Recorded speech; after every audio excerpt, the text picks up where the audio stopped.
조선일보 아까 소개해주시고 뭐 이제 히틀러, 스탈린 뭐 이런 얘기 하셨을 때 제가 느꼈던 거는 이 보수 언론들조차도 어차피 김문수로는 안 되겠다라는 걸 이번에 여실히 느끼고 있는 것 같아요. 김문수라는 인물로 온갖 것들을 다 끌어모아가지고 보수들을 결집시켜보겠다. 혹은 뭐 이준석 후보까지 끌어당겨가지고 단일화를 시켜보겠다. 그러니까 이 전략도 지금은 다 실기했거나 무너졌다라고 판단을 하고 있는 겁니다. 왜냐하면 단일화가 어렵다라는 건 이제 상수가 되어버리고 있는 단계니까 뭐 물론 변수는 있을 수 있어요. 끝까지 가봐야 됩니다. 정치는 생물이라. 근데 그런 심리가 있기 때문에 반 이재명이라도 내세워서 그러니까 김문수로 뭉치는 게 아니라 안티 정치예요. 안티로 반 이재명으로 우리가 전선을 꾸려가지고 모여보자. 이게 이제 첫 번째인 것 같고요. 두 번째는 이재명 포비아가 있는 것 같아요.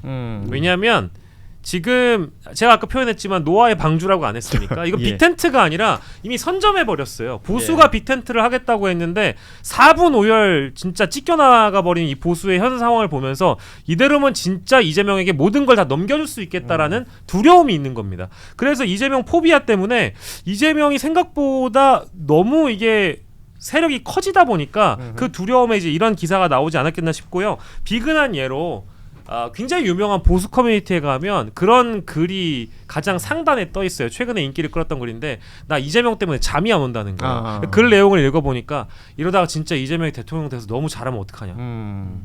그래서 불안해서 잠이 안 온대요. 왜냐면 지금 계속 보수 인사들이 영입이 되고 있고 중도 보수 하겠다고 해버리니까 진짜 보수들은 전통 보수는 오갈 데가 없는 겁니다. 이제 그런 포비아들이 이 정서가 깔려 있다라고 봐야 되겠죠. 근데 그 두려워하는 분들에게 제가 짧게만 한 말씀 보태자면 이미 해먹을 만큼 많이 해 드셨어요. 그러니까 더 이상 한국 사회를 더 퇴행으로 망가뜨리지 말고 이번에 이건 엄연한 현실이거든요. 그러니까 국민들이 압도적 정권 교체, 압도적 지지를 통해서 결국에는 내란을 진압하고 대한민국의 그 썩은 기득권을 도려내겠다는 의지입니다. 이건 누구도 막을 수 없기 때문에 그동안 본인들이 해 드신 거를 통해서 좀 위안을 삼으시면 좋겠어요. 아니 그래서 이제 지금 김문수 후보도 그렇고 국민의힘에서도 한 표라도 더 모아야 한다라는 의지는 있는 것 같아요. 그래서 계속 얘기 나오는 게 단일화 얘기예요. 김문수 후보는 이준석 후보에게 끊임없이 일종의 러브콜을 보내는 것 같고 이준석 후보는 지금까지는 단호하게 단일화란 없다라는 얘기를 하고 있는데 이거는 뭐 어디까지나 상상의 영역이 되겠지만 단일화 가능성은 뭐 몇 퍼센트 정도로 보십니까? 단일화할 수 있는 방법 한 가지 있습니다. 김문수 후보 사퇴하면 됩니다. 그거 외에는 단일화 방법이 이준석으로의 없습니다. 단일화. 그러면 이준석 후보가 동의하겠죠. 받겠죠. 그거 외에는 받을 이유가 없습니다. 그러면 김문수 후보와 이준석 후보가 경쟁하는 단일화, 경쟁한 단일화 안 받죠. 그리고 김문수 후보가 최종 후보가 되는 단일화는 제로다. 제로죠. 그리고 경쟁하는 단일화 뭐 모든 방식을 해도 이준석 후보 이길 수가 없습니다. 그러니까 받을 방법이 없는 거죠. 그러니까 그건 받을 이유가 없는 거고. 그리고 이준석 후보는 이제 40인데 앞으로 정치할 날이 창창하게 남았는데 명분도 없고 실리도 없는 것을 왜 합니까? 만약에 근데 이건 상상이에요. 단일화가 됐어. 효과는 있을까요? 효과는 역효과가 있죠. 마이너스. 저도 동의합니다. 역효과. 아니 근데 이 김문수 후보 입장에서 내재적으로 접근을 해보면요. 저 후보 자리를 지금 김문수의 화양 연하고 지금 저걸 어떻게 지켜냈습니까? 한덕수라는 산을 넘고 또 내부 경쟁 한동훈을 넘고 해서 가처분까지 해가지고 지켜낸 저 후보 지위인데 또 주변에 얼마나 많은 사람들 있겠습니까? 근데 그거를 김문수 후보의 단일 의지 호랑이 등에 타 있는 사람이 나 갑자기 내릴게 달리는 호랑이 등에서 내리면 김문수 후보 다치세요. 그렇게 할 수가 없어요. 그러니까 아까 우리 권 실장님 말씀하신 대로 이게 서로 평면이 안 맞는 평면을 맞추려고 하다 보니까 안 껴지는 거고 그러니까 결국에는 단일화라는 것은 허구다. 라는 생각이 좀 듭니다. 그럼 언론에서는 왜 자꾸 이 관련 기사를 내는 겁니까? 언론도 언론이지만 국민의힘 쪽에서는 안 되는 거 압니다. 안 되는 거 알아도 계속 해야 됩니다. 그리고 계속 해야지 우리는 잡아가기 위해서? 할 만큼 했고 이렇게 노력했고 그리고 나중에 이게 보수의 중심이 혹시나 이준석으로 갈까봐 그거는 막아야 되는 거고 너 때문에 진 거야 뭐 이런 그러니까 것도 할 수 있고 그렇죠. 그 명분 쌓기고 하는 데까지는 해봐야지 이런 실제로 그런 말을 합니다. 아니 그리고 또 하나는 국민의힘은 사실 제2의 심상정으로 이준석을 만들고 싶은 거예요. 이준석 후보를. 그 전략이 분명히 작동하고요. 너 때문에 졌어? 그렇죠. 책임론을 묻는 거고 이준석 후보 쪽에서는 이게 나쁘진 않은 상황인 게 본인은 지금 기사가 안 나갑니다. 전혀 언론의 조망을 못 받아요. 근데 단일화라도 있어야 본인의 몸값을 올릴 수 있거든요. 그러니까 서로의 지금 이해관계가 맞아서 단일화를 가지고 서로 줄다리기 하는 모양은 필요한데 단일화는 안 한다. 했을 때는 서로 얻는 이익이 별로 없습니다. 이것도 이제 굳이 결집의 하나의 수단으로 우리가 볼 수도 있는 것이, 그러니까 이건 국민의힘으로의 결집입니다. 그러니까 즉 김문수 후보가 한덕수 후보와 단일화를 할 것 같다. 나 할 가능성이 있다. 누구와도 단일화 하겠다라고 메시지를 던지면서 경선을 치렀잖아요.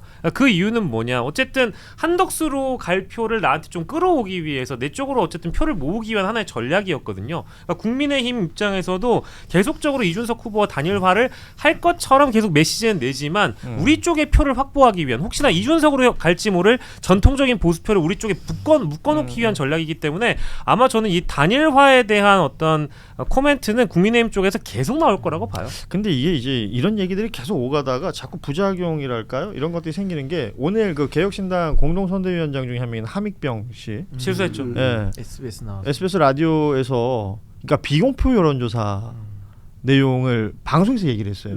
이건 법에 걸리죠. 이건 어마어마한 이거는 공선법엔 처벌 규정이 있기 때문에 예. 엄청난 일이죠. 그러니까 여론에 영향을 미치기 때문에 비공표 조사는 공표를 할 수가 없거든요. 그러니까 근데 그 숫자를 말씀했기 그 때문에 숫자를 말하면서 취지는 그거죠. 우리끼리 이렇게 여론조사 해 보니까 이준석 후보가 훨씬 더 경쟁력이 있더라. 이 얘기를 하고 싶은 말에 그러니까 그 숫자를 집어넣은 거 아닙니까? 순서가 이렇게 되는 네. 거죠. 토론하기 전에 그 SBS 김태현의 정치쇼에서 토론 전에 있는 한국갤럽 여론조사를 방송에서 이제 설명을 하잖아요. 예. 뭐 근데 그 여론조사 설명하면 개혁신당 입장에서는 이준석 후보가 토론을 너무 잘했기 때문에, 개혁신당 입장에서는 너무 잘했기 때문에 굉장히 강조를 하시네요. 아니 개혁신당 입장에서는 함익병 원장 입장에서는 네. 너무 잘했다고 생각하기 때문에 토론 이후에 여론조사가 분명히 반응이 좋을 거라고 확신하고 있는 거죠. 실제 비공표 여론조사가 그랬다라고 본인들만 알아야 하는데 그 내용을 진짜 얘기를 해버린 겁니다.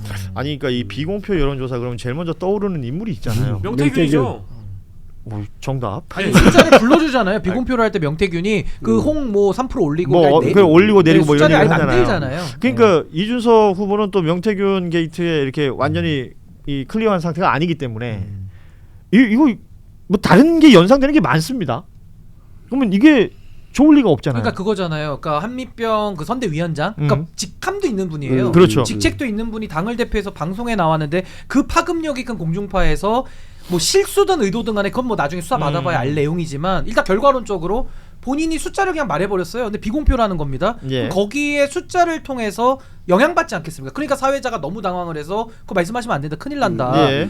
근데 그런 행동을 하면서 본인을 아마추어로 그냥 넘어가 달라는 식으로 얘기를 하는 게 얼마나 정말 참 그러게요. 이 정무적 판단 능력이 떨어지는 것인가. 그럼 결국에는 본인은 이준석 후보를 도우려고 했을 수도 있어요. 예. 근데 그게 역효과가 나서 아마 뭐 사법적인 문제까지 포함을 한 어마어마한 이건 좀 부작용이 좀 많이 발생되는 장면 아니었나 그런 이거는 생각이 듭니다. 돌이킬 수, 그러니까 제가 생각하기에는 이번 대선에 있었던 정치인의 실수 중에 가장 큰 실수가 될 겁니다. 왜냐하면 이준석 후보가 심지어 김태현의 정치쇼에 얼마 전에 나가서 MC가 내부 여론조사 관련돼 가지고 꼬치꼬치 물어봐요. 예. 상승세를 타고 있느냐, 뭐 양대 조사 뭐 한번 해봤어요? 상승세인가요? 이런 것도 물어본단 말이에요. 근데 언급을 딱 안 하면서 제가 이거 언급하면 선거법에 저촉됩니다라고 본인이 얘기를 해요. 예. 근데 그 당에 그 후보를 모시는 선대위원장이 오늘 이게 실제 신이 났는지 어떤 의도가 있었는지 모르겠지만 숫자를 얘기를 해버렸어요. 그 얘기를 해버리고 나서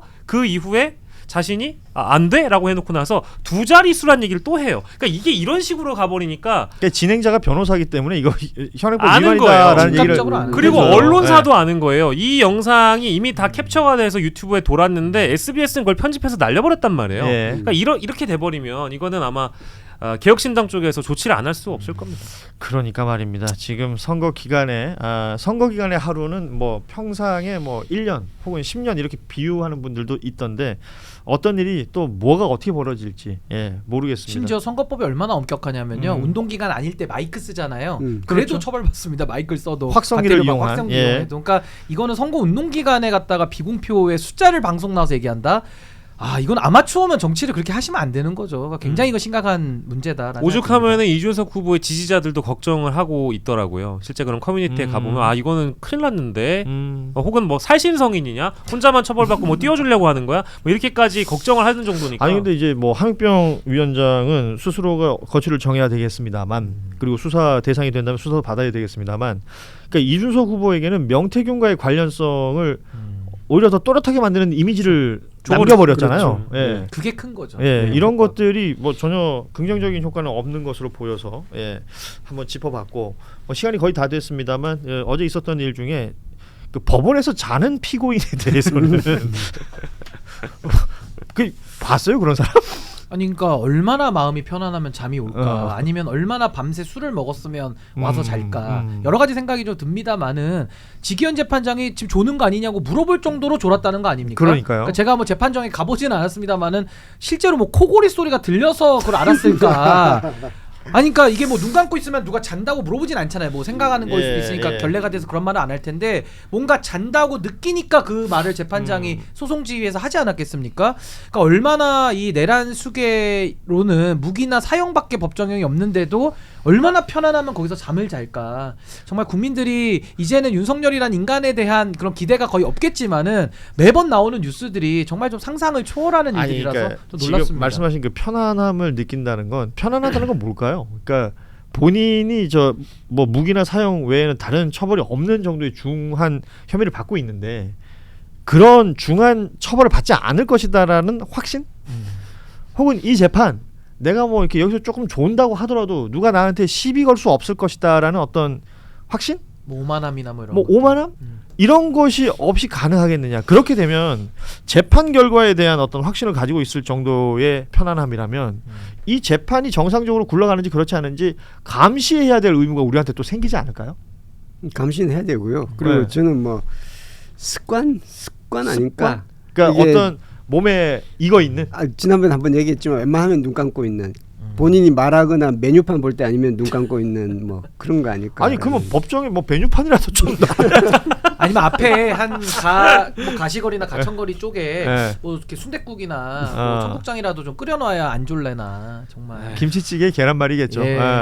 아니 근데 이게 우리가 이런 얘기를 할 수밖에 없는 구조가 너무 보지 못한 행위라서 이게 뭐 사실 이게 논평거리냐라는 생각도 드는 그렇죠. 건데 우리 신인규 변호사 바로 논평하잖아요.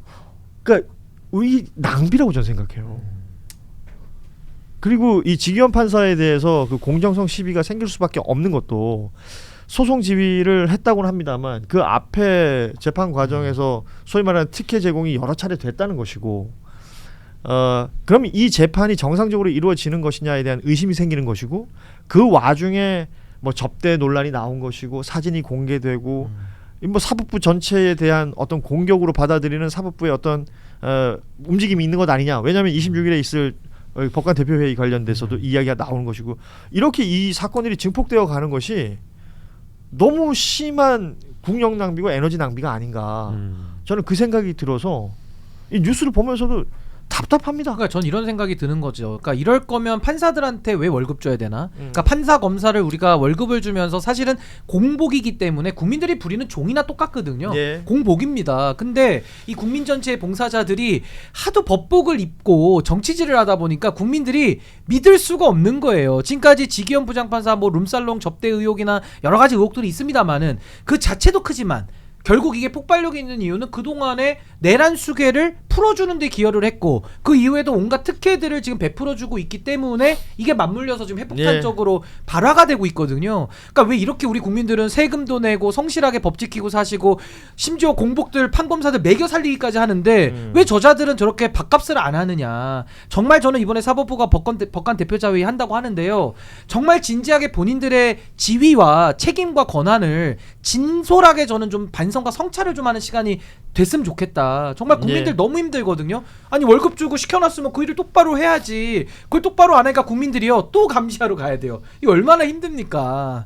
이건 아닌 것 같아요. 그런데 이 내용을 이제 어찌됐건 정치의 전면에 나와 버렸잖아요. 그렇죠. 그 대선 기간이기도 하고 일각에서는 사법부와 민주당이 대결 형태로 이 구도를 짜는 것도 보여요.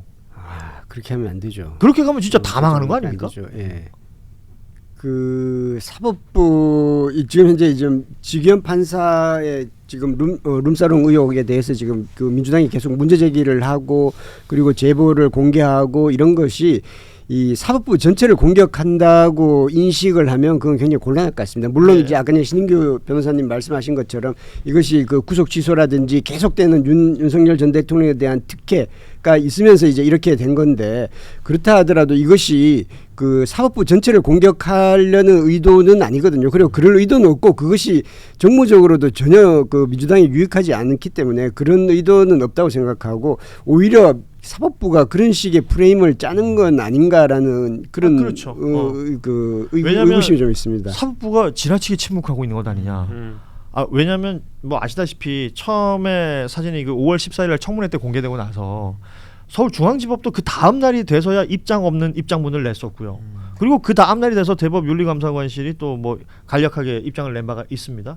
그리고 5일이 지나서 어제 그 일이 벌어졌던 거잖아요. 그 삼겹살 소주도 누가 안 사준다고. 그러니까. 자기 신세 한탄하는 것 같아요. 그러니까 아까 우리 박영식 평론가도 얘기했지만 삼겹살 소주라는 단어도 나는 누구에게 군림하는 게 아니라 난 서민들하고 같은 눈높이에요. 이런 말에 어떤 의미가 담겨 있는 것 같고 지금 재판을 진행하고 있는 법관의 뒷조사라는 표현을 써요. 뒷조사. 그 표현도 무언가 풍기고 싶은 뉘앙스가 있었던 것 아닌가 의심스럽기도 하고. 근데 이 사람은 계속해서 법복을 입고 재판을 진행합니다. 그것도 내란죄 관련된 재판을.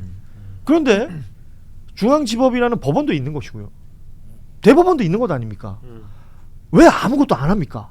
그리고 그렇죠. 그들은 뭘 한다고 그러는데 그 속도에 국민들이 전혀 공감을 못하는 거예요. 아무것도 안 하는 건 두 가지겠죠. 하나는 문제 인식의 심각성이 없거나 아니면 두 번째는 서로 공범이거나 같이 그렇게 룸살롱을 다니니까 서로가 서로를 손가락질 못하는 거 아닐까요? 그러니까 우리 국민들 입장에서는 이 두 가지 외에 법원이 지기현 부장의 이 사진까지 나온 마당에 이 의혹을 감쌀 이유가 전혀 없죠.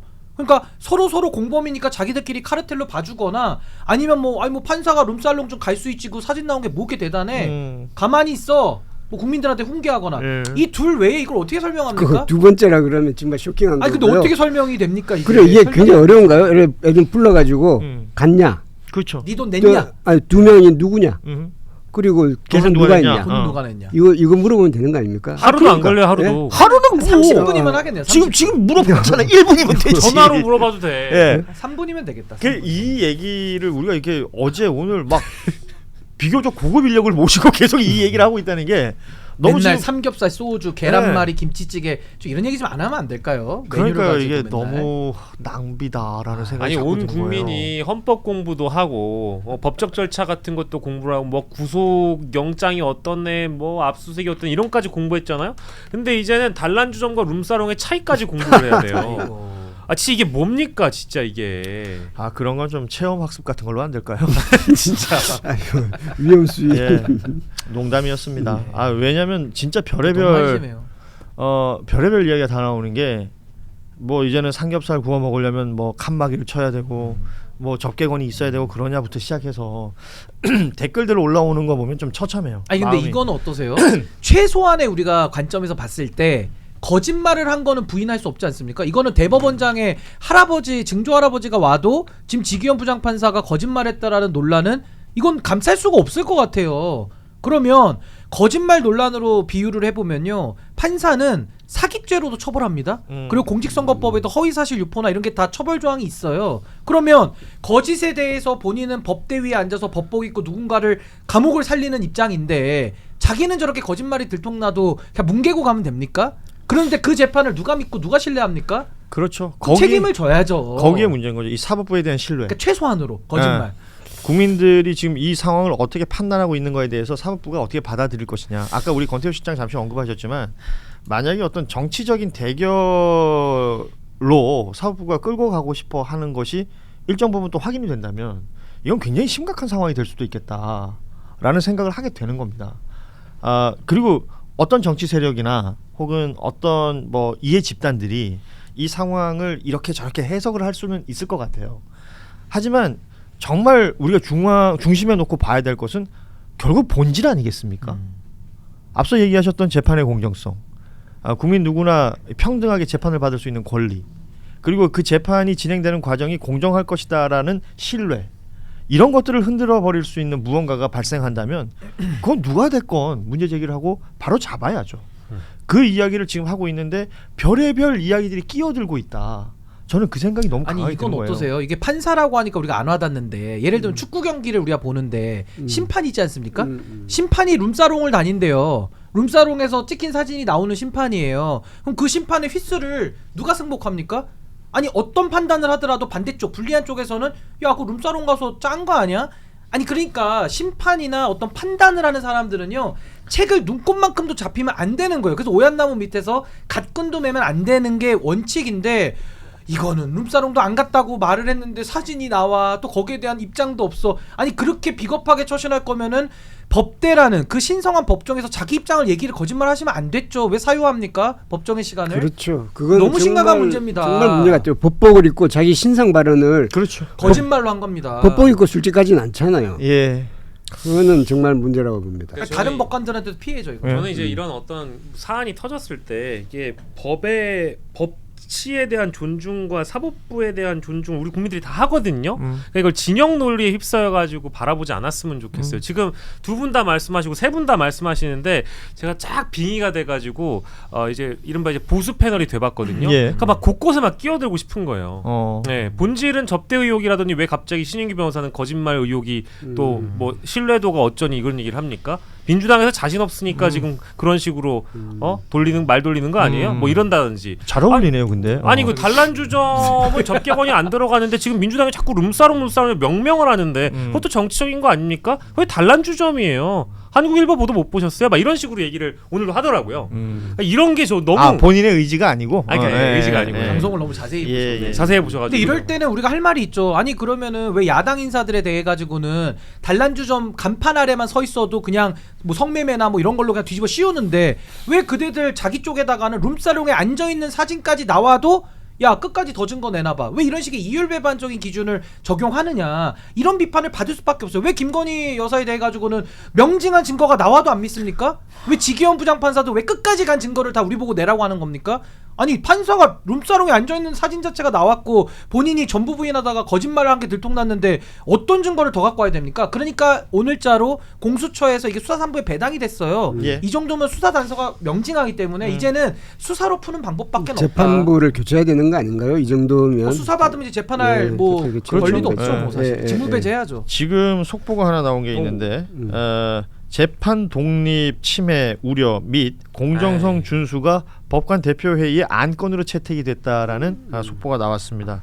그러니까 26일에 있을 이 법관 대표회의 아까도 말씀하셨지만 한 6일 남았어요. 이 6일 사이에 어떤 일이 있을지 모르겠습니다만 이 법관 대표회의에 참여하는 그 법관들도 생각이 많아질 수밖에 없는 하루하루가 지나고 있습니다. 예.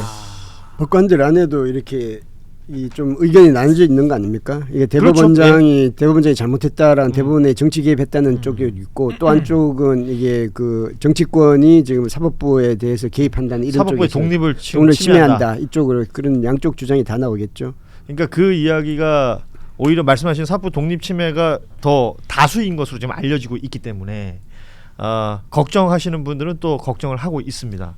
이들이 굉장히 양비론적인 어떤 답을 내놓고 그럴 것 같아요. 그럴 뭔가 가능성이 높죠. 큰 의미 없는 회의 결과를 내놓지 않을까라는 걱정도 하고 계신 것 근데요 같고. 재판의 독립이라는 게요 정치 권력으로 또 독립해서 엄정하게 판단하라는 의미에서의 독립이지 판사가 룸사롱 관계 사진까지 나왔는데 그것까지 문제 삼지 말라는 고도의 독립성은 아닙니다. 그럴 거면 독립성 운운할 거면요 이런 사진이 나오게 만들어서는 안 됐던 거예요.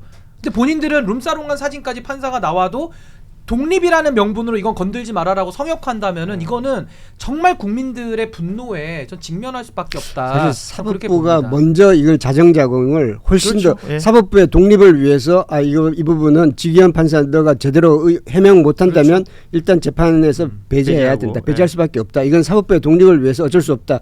이렇게 해야지 국민들이 신뢰를 할 수 그게 있는 거죠. 정상이죠. 거기에 이제 답이 있는 것 같아요. 그러니까 민주당에서도 그 얘기를 하잖아요. 뭐 사법부의 자정을 믿어보겠다 뭐 이런 얘기를 하고 또 자료를 달라면 주기도 하겠다라는 얘기가 나오고 있는데 그 사법부가 지금 아무것도 안 하고 있다라는 게 답답한 겁니다. 저는 그 지점을 좀 지적하고 싶어요. 사법부는 스스로가 독립을 할 수 있는 집단이라는 것, 우리는 재판을 공정하게 하는 집단이라는 것을 국민들한테 증명할 필요도 있는 거 아니겠습니까? 그게 바로 스스로가 이 건을 어떻게 해결하는 것인가. 시험 때 올라오는. 예, 이걸 보여줘야 될 것이다라는 생각이 듭니다. 자, 오늘 시간이 다 됐습니다. 진짜 훌륭하신 우리 김한 기자님이 어제 저한테 알려주신 내용을 좀 잠깐 언급하고 싶은데 그 특수관계인입니까? 아닙니다. 예. 예, 그저 어제 한겨레 일면을 못 본 죄인이었어요.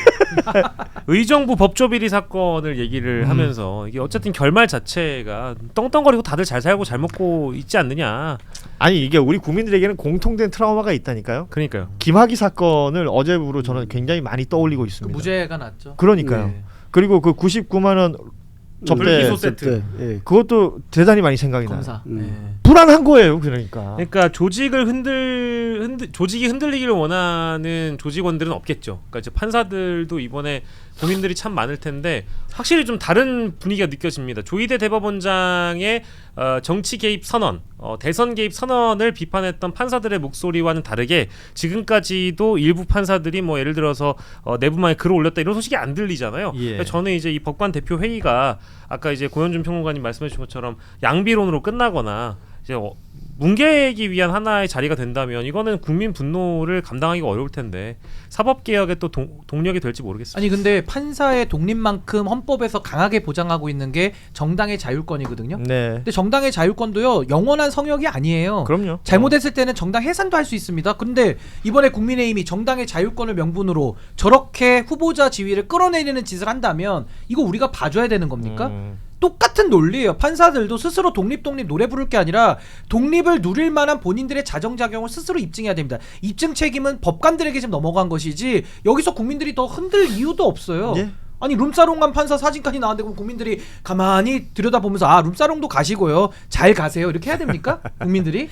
말 같은 소리를 해야죠. 예, 참 뉴스 몇 면을 들여다보고 있으면 이게 계속 이제 겉에서 막 무슨 얘기들이 많아지는데 그 본질로 들어가 보면 생각보다 사실은 간단하게 해결할 수도 있을 것 같다는 생각도 들고요.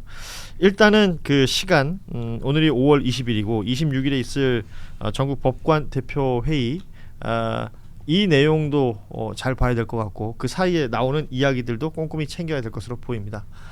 오늘 저희 뉴스다이브 마무리하도록 하겠습니다. 어제 대비 동접자가 100분의 1로 줄었습니다. 몹시 충격적이죠.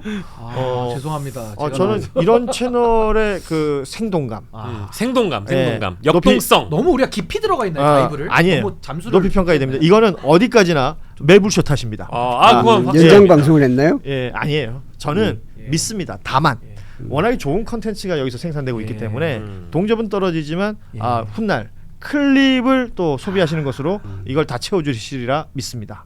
만약에 클립 조회수도 안 나오면 큰일 나는 겁니다. 도와주십시오. 네. 예. 오늘은 이렇게 마무리하겠습니다. 100분의 1은 좀 그랬지 않았나. 자, 오늘 함께해 주신 우리 권태현 실장, 신인규 변호사, 박영식 평론가 세 분께 고맙다는 말씀 드리면서 저도 함께 인사드리죠. 여러분 저희는 내일 오후 3시 30분에 다시 찾아뵙겠습니다. 고맙습니다. 감사합니다.